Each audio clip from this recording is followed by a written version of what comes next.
You're listening to the Empowered Divorce Podcast, where you practice being the chooser in your life again, one day at a time. Thanks for joining me.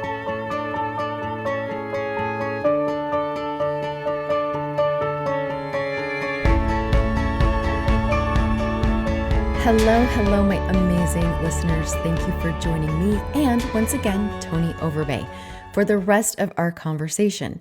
If you did not listen to last week's episode, go back, listen to that one.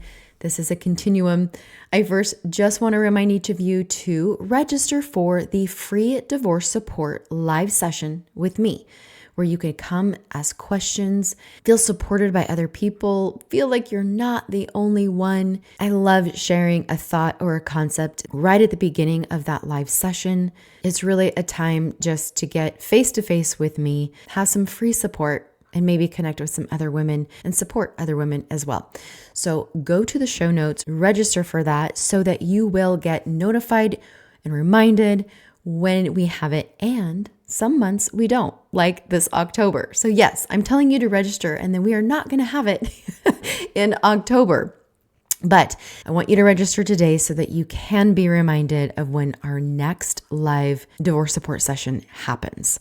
Also, if you could, maybe hit pause and head over to Apple Podcasts and leave a comment, follow on Spotify. Let's get this out to more women who are in need of an empowered divorce.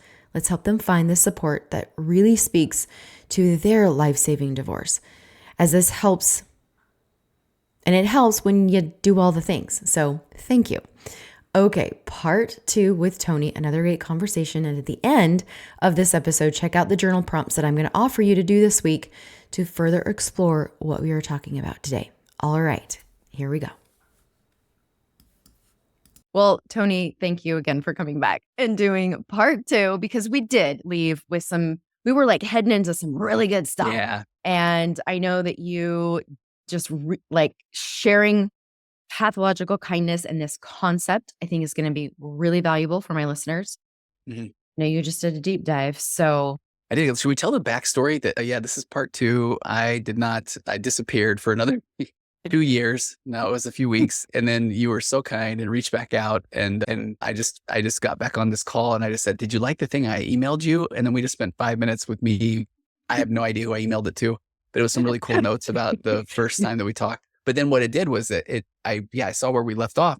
And so then this thing we're going to talk about today. So thank you, Amie. Then I went and I created a whole episode on what we're going to talk about. So we'll break the news here and then I'll launch mine at some point. And then people will think that I don't know, I copied it off of this one.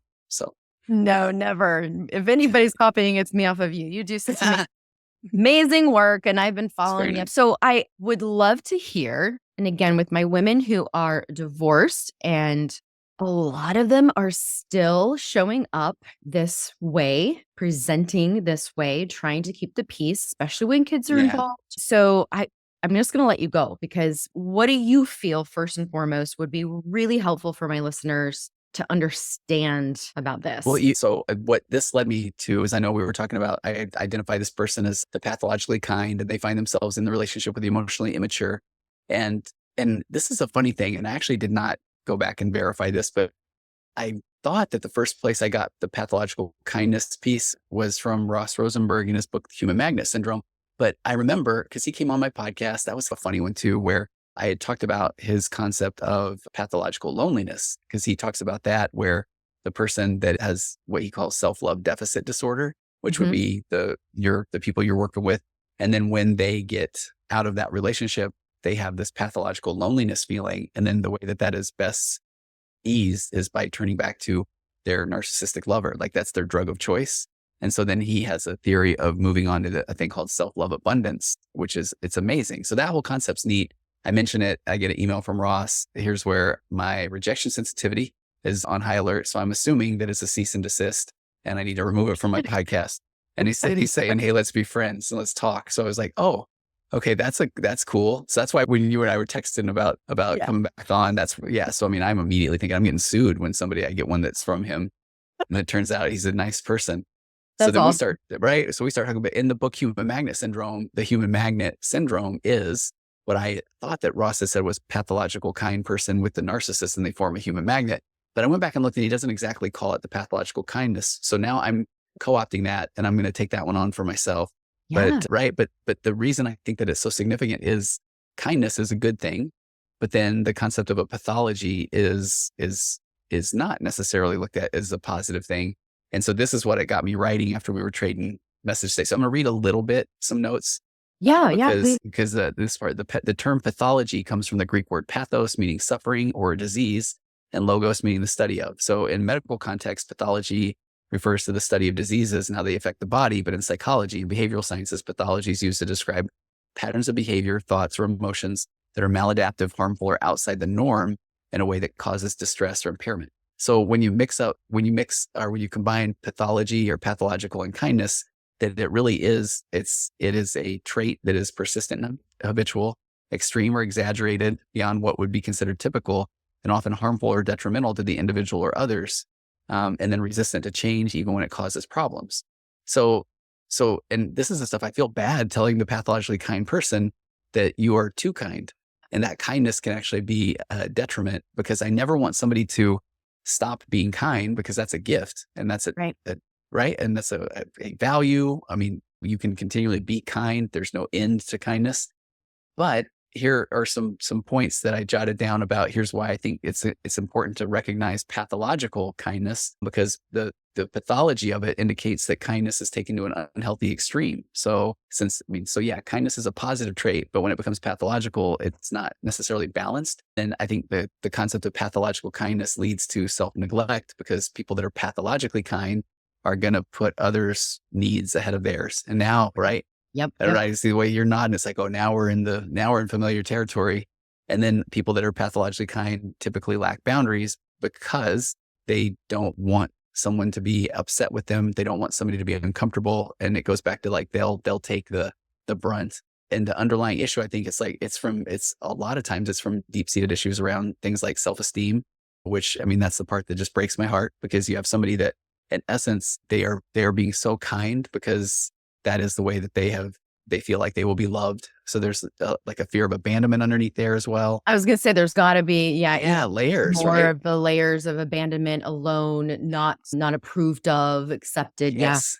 So I will kind my way into getting this person to care, and I really care about the person. I want to help them, and I think that's the part where there's some genuineness there. It is, right? Yeah. That's a great word for it, and it's like it's such a nice thing. I mean, who doesn't want to be with somebody that is kind? But then that pathology piece, I just think resonates where it's to an unhealthy level. Yeah, and this is what you go. Oh yeah. No, you go. Oh no, I'm not. I'm being kind, and you are. We're having a kind off. Well, I was just thinking, wouldn't you think this also applies to maybe a pathological empathy? Someone that okay.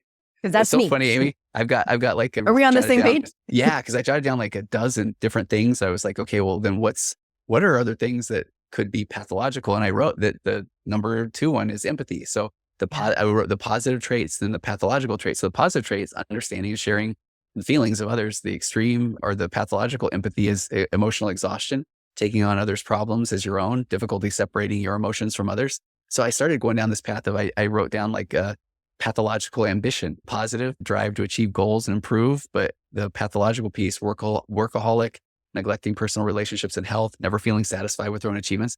When you go down this path, I mean, there's pathological frugality, pathological optimism, pathological humility. Like I'm super humble. I'm one of the best. I'm the best at being humble. That's a joke, right?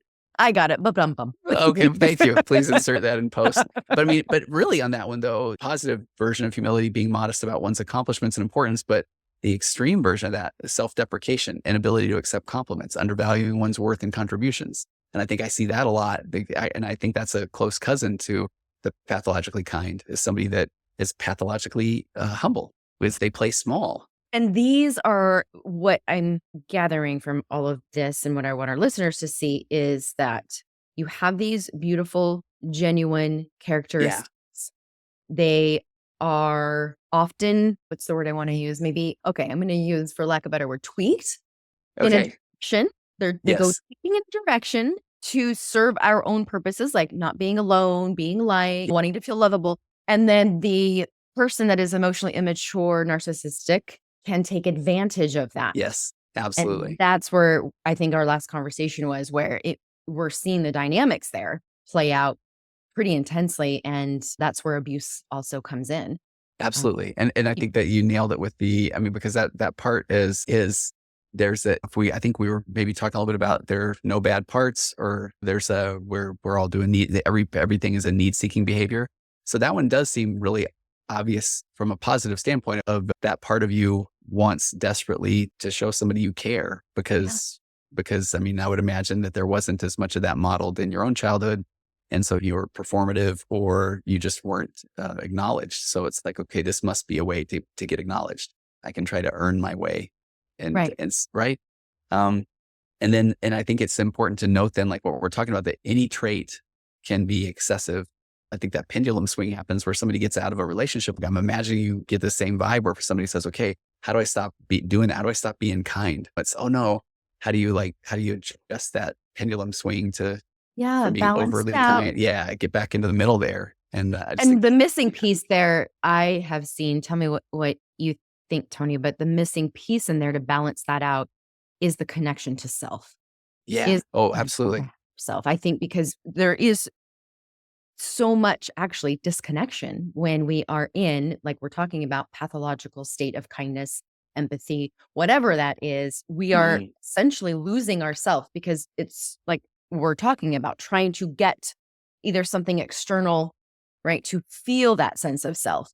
And Yes. so I love where you're going with this, because I'm sure my listeners are like, yeah, I don't want to repeat the cycle. I don't want to find another narcissist. I don't want to get hurt again. But Totally. do I have to completely, excuse my French, be a bitch then now? Right. Right. And not be kind? And I do see, I mean, I experienced that after my divorce.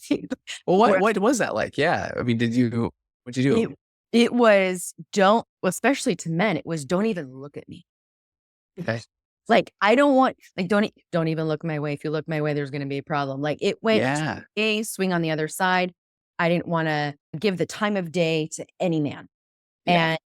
And I see that pattern repeat. It can go the other way too, and we won't get into that. But that swing, because I was a pathological empathizer, kind, do everything, over loyal, over. And Yeah. I went way to the other side for sure. So what would you say to these women to balance that Well, out? and I like this. So I think we're spitballing right here, and then I'll pretend that I knew it the whole time when I put it on my podcast. But I think that it almost has to go the pendulum swing to Yes. almost allow yourself to then, you know what? Thank you. Yeah. Okay. I think I am I'm on right the on that same one. page with you. I am Okay. on the same page. I literally just told a client today who was worried about being way over on this side. I said, I love it. Stay there for a while. Yeah. As long as you need almost like that acceptance doesn't mean apathy. I'm going to accept the fact that I am really angry, and I have to accept the fact that I may never. Okay, actually, I do dig this stuff. So I still remember the first person that came into my office, and their therapist had told them, and I co-opted this one too. I guess I'm learning I'm a bit of a fraud, Amie, as we're talking about this out loud.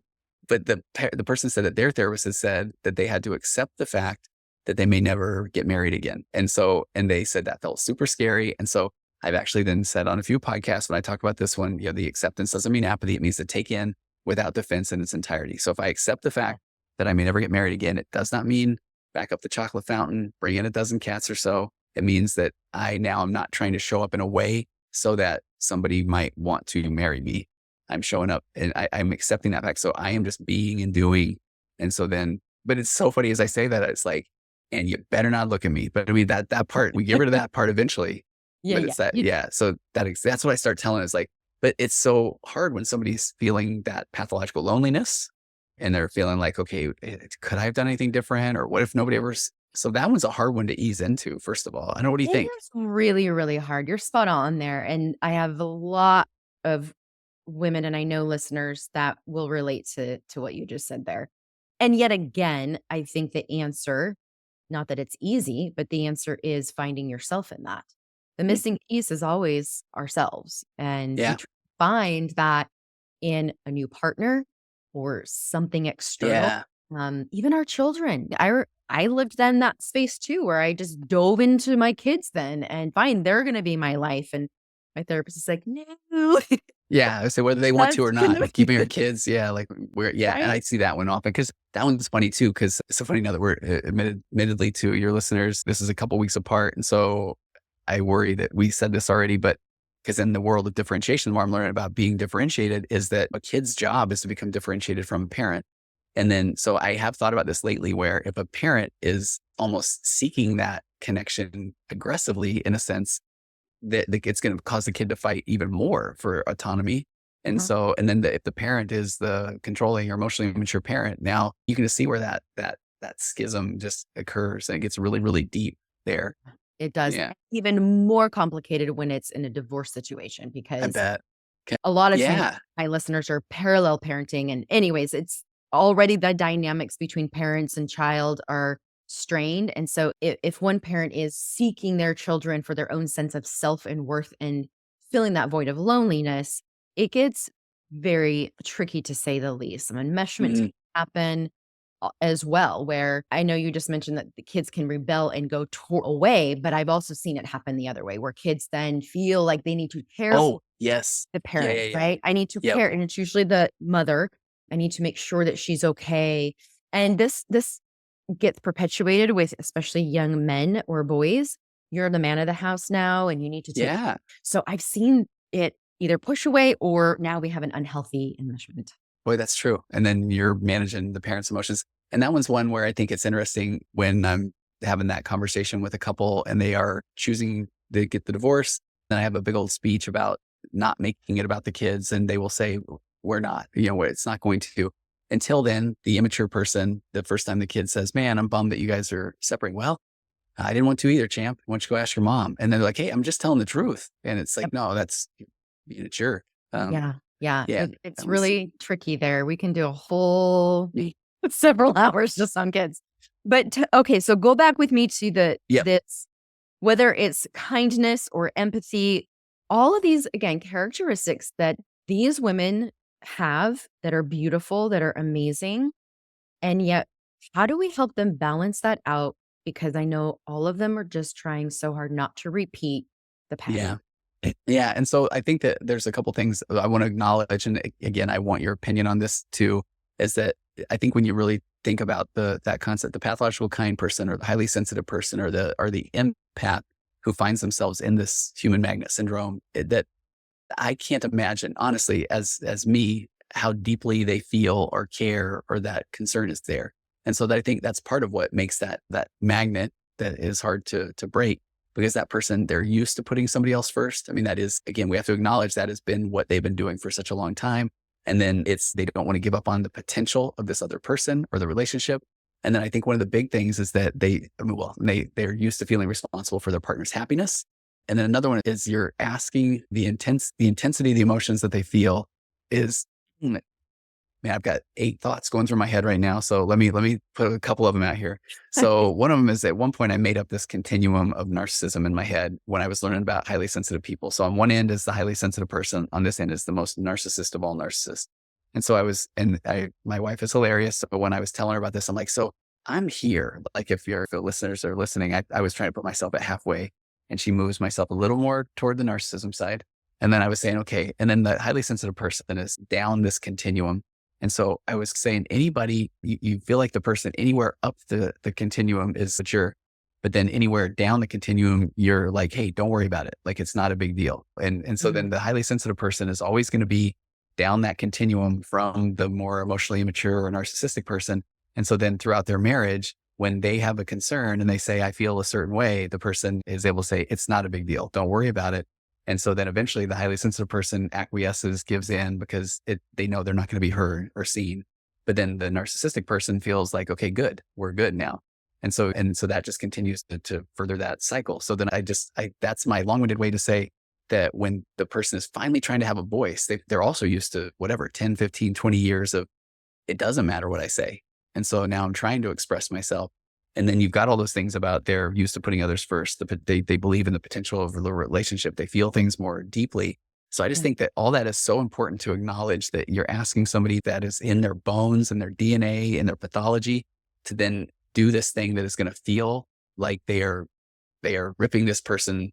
They're giving up on them. They're ripping their heart out. They're doing all these sort of things. When again, meanwhile, the narcissistic person, once they leave the room, they're on to the next thing. So it's that pathologically kind person that just assumes that everybody at least thinks similar to the way they do. So he must be hurting too, or he must be really feeling this too. He's not. And I can say that. Right. Yeah. You might. Yeah. I really want our listeners to rewind and play that again, because that is so hard to wrap your head around as a highly sensitive person. Okay. It really is hard to accept that other people don't think that way. Yes. Yeah.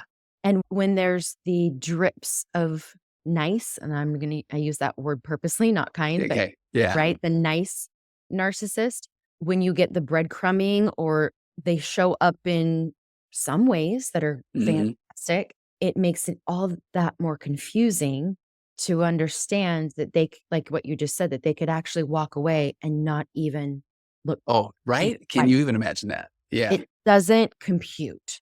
And that is where they get really stuck after separation, divorce, because their brain is still trying to put those pieces together. Like, and assuming that they must be hurting too. And I'm not saying that there's zero hurt. I mean, that everything's like on this spectrum of sorts, and I would imagine, Amie, you've seen this as well, where and I'm going to go back to the gender stereotyped male narcissistic person.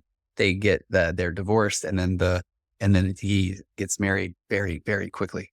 Our brains are so online. Yeah, you're going there too. That's exactly what I was going to say. Keep going. Yeah. No, that's part of that. Where I mean, I can't even tell you the number of people I've worked with where then all of a sudden the wife's saying, and then can you believe it? This 2-3 months later, he's married, and then it's because it's that. I mean, holy cow! There's a term in narcissism. It's the oh my gosh, I use it all the time. This is where I think I'm getting old. It's not the cutoff. It's not the. It's exactly true. That's a fair point too. But it's where it's like, you're just cut off and now they're on to the next thing, period. It is absolutely shocking. This is what happened to me. And I remember thinking, and then again, as a highly sensitive person, they really didn't care. They really didn't love me. I must have not meant anything. And so, notice the turn against the self. Yep. Must be me. So this person is out there doing off and on and living the life. And I remember assuming, well, wait a second. If she seems normal, so what's wrong with me that I couldn't get him to stay? It must be me. And I think that plays into that pathological. It's the okay, narcissistic discard. I don't know why I couldn't come up with that. There we go. Yeah, right. Yeah. But yes, and then man, you're so right. And then there's the thoughts too, where then it's like, oh my gosh, and now he's probably changed, and now he's going to go find this other person. And that's where I wish I could do some sassy voice and go, honey, he hadn't changed or something. I don't know. That didn't quite come. No, but it's true. And they haven't, because, and I know what you and I at least know what it takes to actually change, right? Yeah. Never seen anybody on the spectrum, I'm going to say, of those behaviors and that emotional maturity. It takes a hell of a lot of work. It takes years. I mean, I call them unicorns. Yeah, I've got a couple of them. They are. You do. You see a few, but it is not easy. Yeah. So I love that you're validating this, because I say this to my clients all the time. But yes, that definitely can get hung up. Can I tell you one that I've never talked about? And again, I'm sitting here saying you can edit anything you want out, but this concept of how a guy can never understand the depth of emotion of the female, the feminine, is I work with all kinds of clients. I work with people that are transitioning, trans clients. And so it's like, I'm just there to help that person process their life the way that, that sort of thing. So one of them had sent me this video once, and it was really fascinating. And one of my clients and it was actually a guy that had been a female for about 20 years. And she was transitioning back to male. And I'm not trying to say anything political or whatever. The most fascinating thing about this video, it's on YouTube. And I've sent it to a few of my clients just because they said that when they started having testosterone and getting rid of the estrogen, they said one of the biggest things that they missed was the depth of feeling and emotion.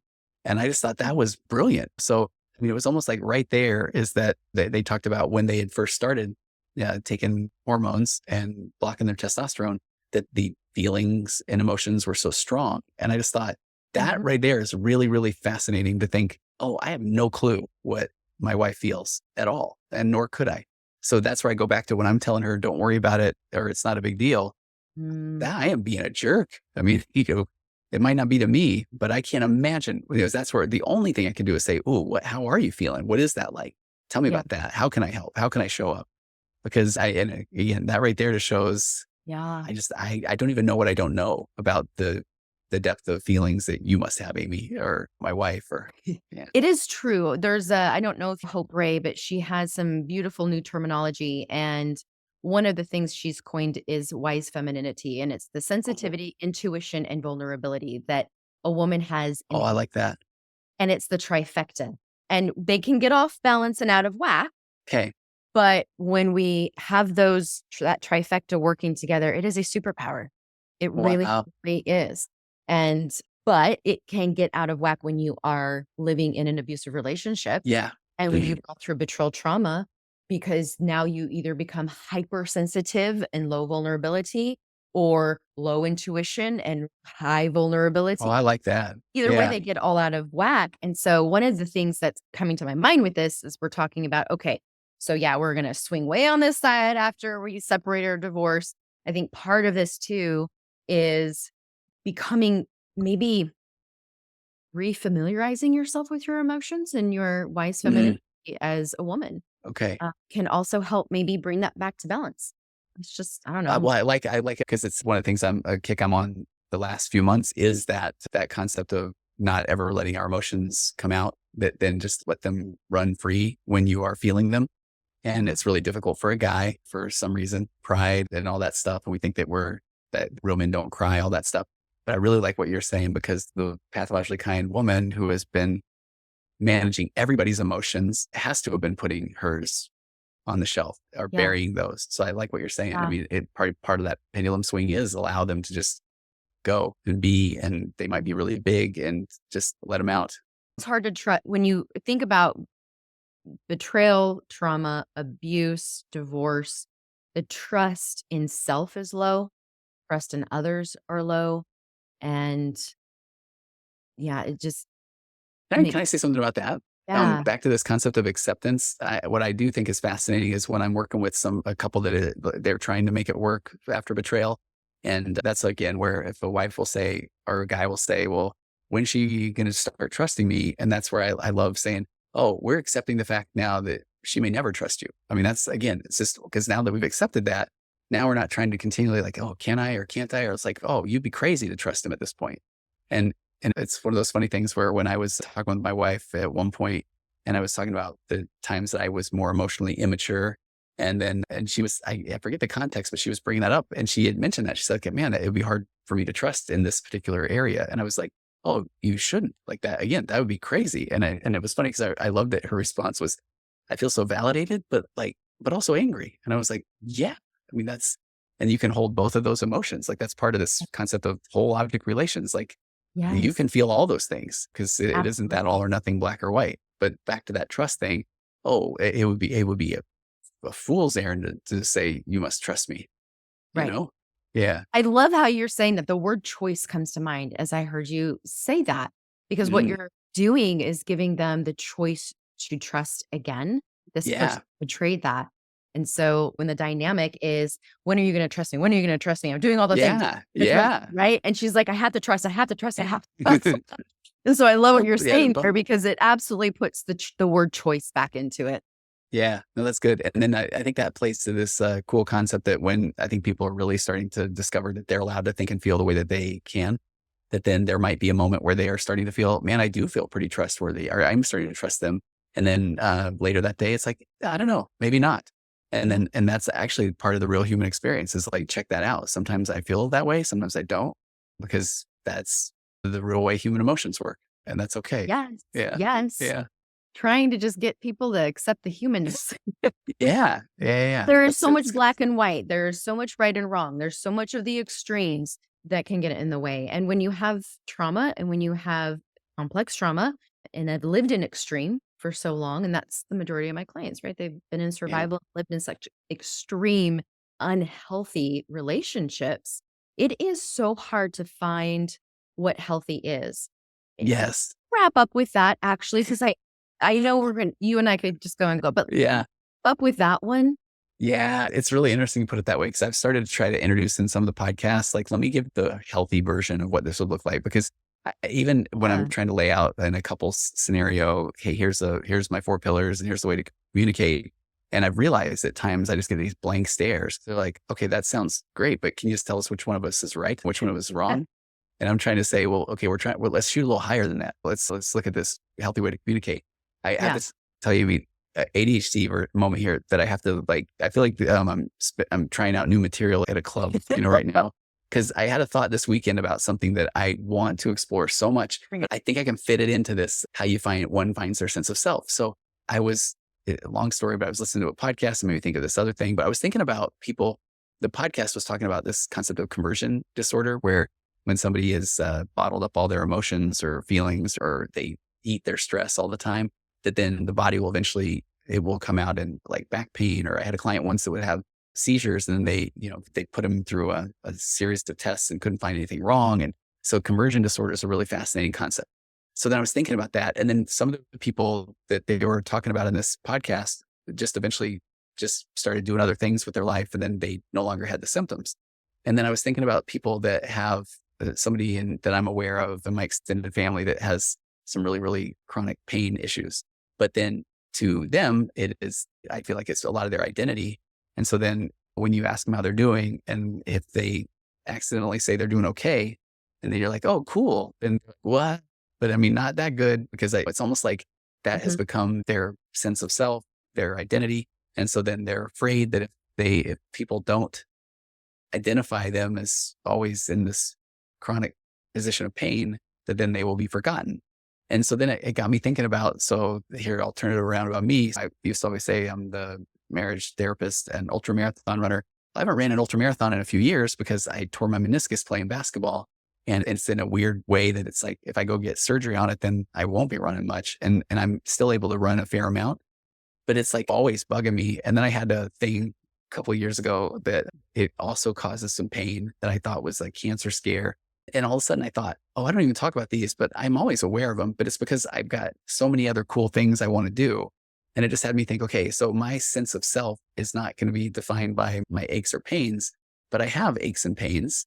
And Yeah. so then I do find that it's almost like when we go back to the self, there's the false self where it's like, don't even know who I am. But I worry at times where this is where somebody almost can make their identity about their, um, They're yes, okay, divorced. yeah, They're all yeah. of it. I am following you. Okay, Yep. I'm glad you It's said like, that, because all of a sudden I felt like, man, I'm gonna no, sound like a guy that's a jerk for saying that. But no, yeah, this is it. I see it. I've experienced it. It is when you are not connected to that sense of self, hmm, then even subconsciously we are connecting to something think so. externally to derive from that. And Yep.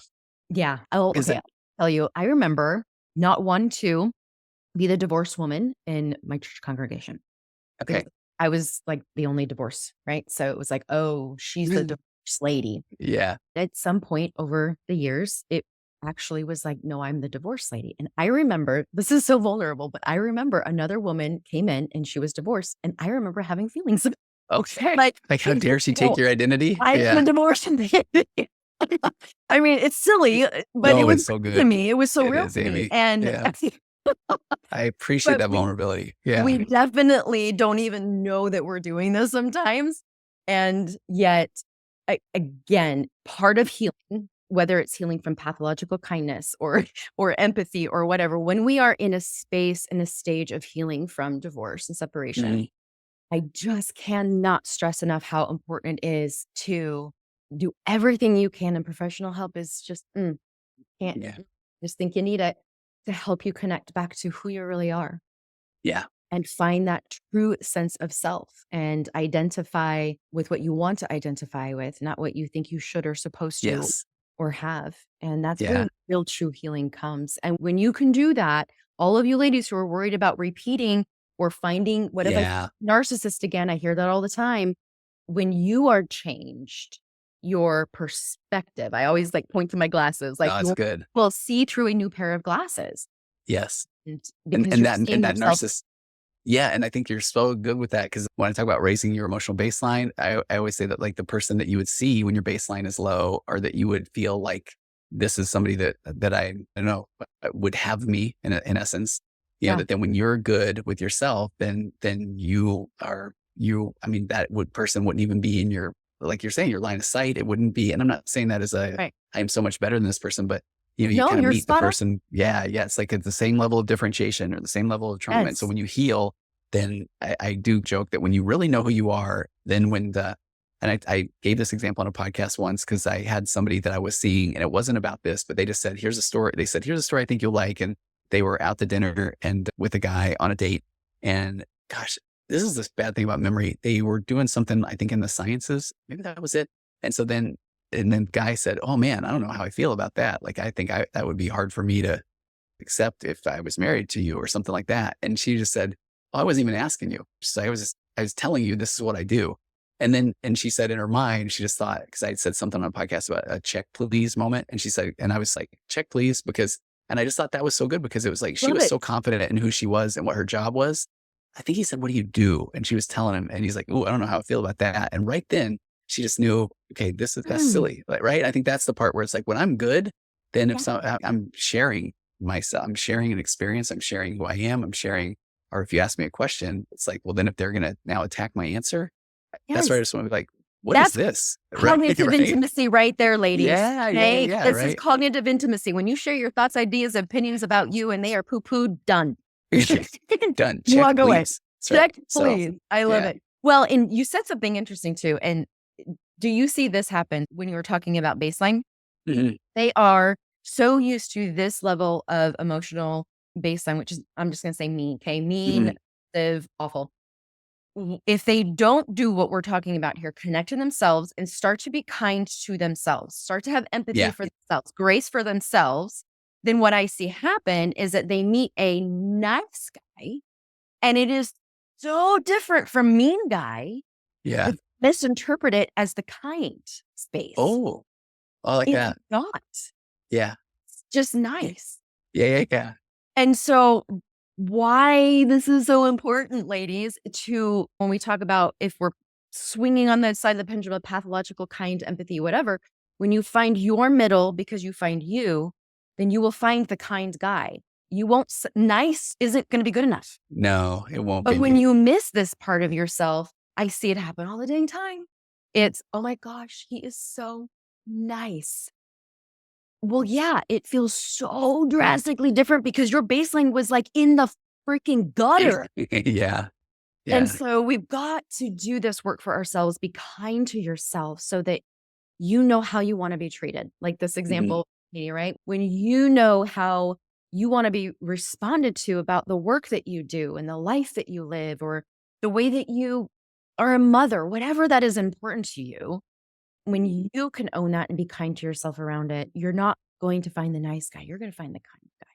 I love it. I do. And it's funny. The thing that came to mind for myself too, by the way, that was a nice wrap up. I think we should probably just call it good there. And here I'm going to tell a lame story, but I remember when I was a brand new therapist for years, when somebody would say something about like, they would challenge, I don't know if I'm a big fan of therapy or whatever. I felt like I had to defend the whole profession. I had to make sure that they understood why I do what I do. And now I don't care because I love it. I know it's good. I know I'm a good therapist. I know it helps people. So if somebody's telling me they don't think it does, okay. Yeah, exactly. Yeah. Okay, period. Done. Yeah. Good luck with that. Right? I just diagnosed you, by the way. Yeah. Right? Right? Yeah. I love it. I got that one. Oh my gosh. Okay. Honestly, you and I could go on forever. Yes. I love our conversations, which is why I pestered the hell out of you, Tony. And I'm glad. And now I need you to come on the virtual couch and waking up to narcissism. So I will now equally pester you. And we never talked about what a normal relationship looks like. So stay tuned. Oh my gosh, you're right. We didn't. But hopefully the normal in you. Yeah. What normal was. But it is somebody that you deserve, somebody that is going to be honestly curious. It's somebody that you have a secure attachment with, somebody that like they are there. You both are each other. They're your home base. You can go and do and explore and come back. And somebody says, how was that? What was that like? Tell me more about that. And how can I support you? And you're both doing it. And it's like, because you're so good with yourself. You've already chosen yourself. So now it's like, I know I'm good. So I just chose you. And so let's go have some shared experiences. And this will be amazing. And that's the part where, and when somebody's like, well, why'd you say that? It's like, oh, tell me about that. Or tell me, there just isn't why are you being you that way? It's like, tell me about you. And I just think and then the unfortunate part is people hearing this, or on my podcast, I'll say, and then all of a sudden you'll notice a unicorn come out, and then there's a rainbow, and there's a little guy, and you chase him. He's got a pot of gold. Like, it sounds that fictitious, but it's not. I mean, this It does does exist. when you've lived in the gutter. Yeah. Relationship, right? A gutter relationship. It does sound like a unicorn. And Yeah. yet I found my unicorn, and it is amazing. It really Good. is. Okay. I mean, Right. you can go going on 6 years now, and it is night and day different. Yeah. But I'm it glad. starts with you, starts with connecting to yourself, and Okay. can't get past it. Tony, thank you so much. Amie, it's good to see you. And I want you to see, this Good is, to by see the you. way, anybody still listening, mindfulness at its finest. I just kicked over my water bottle, and look how calm I am. It is pouring all over my floor, and I'm fine with that. So have an amazing, amazing day. Okay. I'll go find some paper towels. Okay. See you. Bye. Never a dull moment with that guy. I truly hope these episodes are helpful and validating, inspiring you even further on your journey towards an empowered divorce. I want to leave you with a couple journal prompts. I'll put these in the show notes as well, but here's one self-reflecting question that I want you to ask yourself and maybe journal around. Reflect on a time when your kindness may have crossed into self-sacrifice, and what were the circumstances, and how did it affect your emotional well-being? Moving forward, how can you maintain your kindness while also prioritizing your own needs? And then the next one, in what ways have you noticed your identity being overshadowed by the needs of others? Moving forward, what are 3 steps that you can take to reclaim and celebrate your individuality? I'll have those journal prompts in the show notes. Remember, you don't have to sacrifice your amazing characteristics and your unique way that you love. Let's focus on loving yourself first. Be kind to yourself and extend the same generosity you offer others to yourself. You can create the life you want by loving the life you're in, because you can. Take care, everybody.